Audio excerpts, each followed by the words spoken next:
Good afternoon. I've today left hospital after a week in which the NHS has saved my life, no question.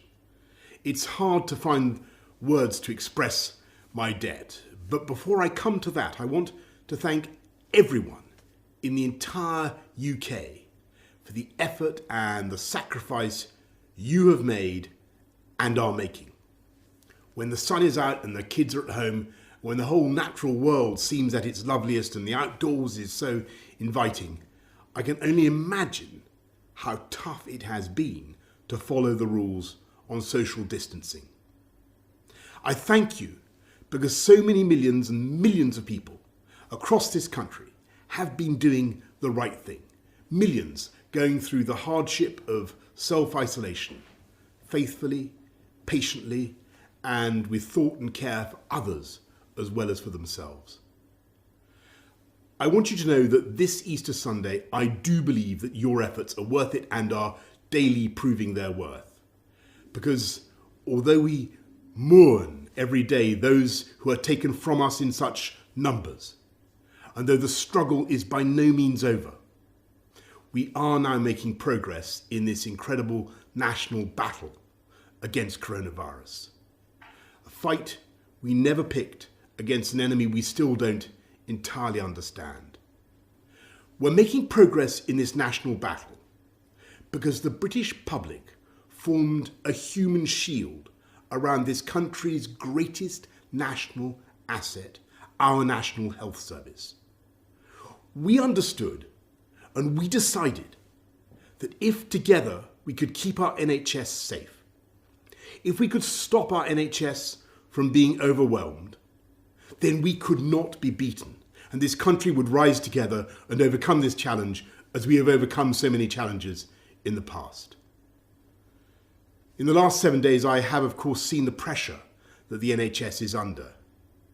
I've seen the personal courage, not just of the doctors and nurses, but of everyone, the cleaners, the cooks, the healthcare workers of every description, physios, radiographers, pharmacists, who've kept coming to work, kept putting themselves in harm's way, kept risking this deadly virus.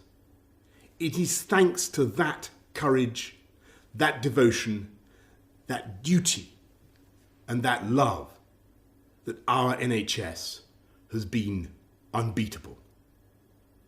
I want to pay my own thanks to the utterly brilliant doctors, leaders in their fields, men and women, but several of them for some reason called Nick, who took some crucial decisions a few days ago, for which I will be grateful for the rest of my life. I want to thank the many nurses, men and women, whose care has been so astonishing. I'm going to forget some names, so please forgive me, but I want to thank Poling and Shannon and Emily and Angel and Connie and Becky and Rachel and Nikki and Anne.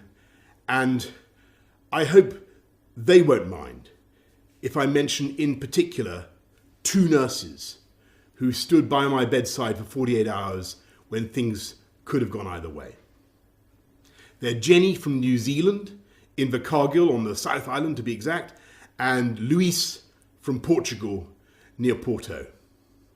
And the reason in the end my body did start to get enough oxygen was because for every second of the night, they were watching and they were thinking and they were caring and making the interventions I needed. So that is how I also know that across this country, 24 hours a day, for every second of every hour, there are hundreds of thousands of NHS staff who are acting with the same care and thought and precision as Jenny and Luis. That is why we will defeat this coronavirus and defeat it together. We will win because our NHS is the beating heart of this country. It is the best of this country. It is unconquerable. It is powered by love. So, thank you from me, from all of us, to the NHS. And let's remember to follow the rules on social distancing, stay at home, protect our NHS, and save lives. Thank you, and happy Easter.